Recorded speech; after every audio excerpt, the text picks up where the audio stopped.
I do, and I think like your quote's bang on. Like the world is absolutely beautiful. It's gorgeous. It's a place that if you could visit it, you would. And I even like, I don't know what it is. There's something about the name Spirit I like. Like it just sounds really, I don't know, bright and beautiful. And yet there's a strong theme of sorrow all throughout the game, and they discuss sorrow and despair and death and hopelessness all throughout, and they have very little things to entertain them, right? They literally just have this one sports game called Blitzball and their religious faith, and that is essentially it. And their religious faith is in this context is like survival technique too, because it is essential to their survival in this world, because it is the only method to battle sin, which is the big monster.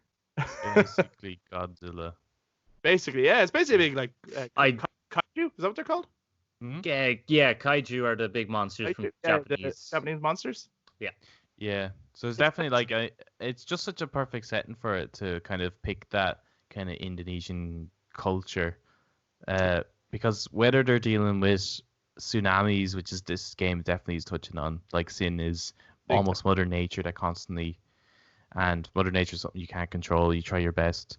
There's the clash of being kind of traditionalist without using machinery versus trying to modernize and use that against, and that's kind of touching on, I suppose, the struggle that Japan would have had, whether it's coming up to the 1900s to even World War II and stuff like that. The struggle that they had with trying to go back to their roots of trying to be like the more feudal style Japan versus being more westernized and stuff. So there's a bit of that in there as well.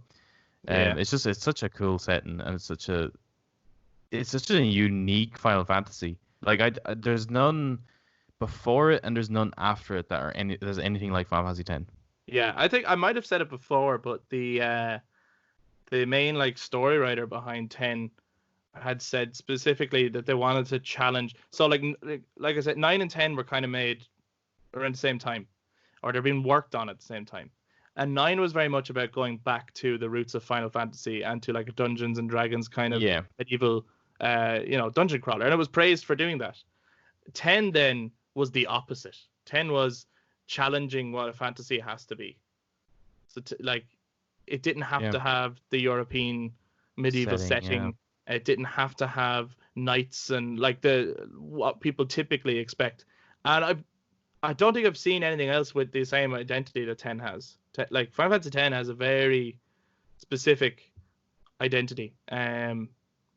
It's very unique, and I think it's weird. I always find like even though it's based on Indonesian culture and Filipino culture and all that stuff, there was aspects of the game I found so relatable to Ireland, right? Which is weird. And it was obviously not how the place looked. Jesus, Ireland, if you've never been to Ireland, lads, it's not that bright.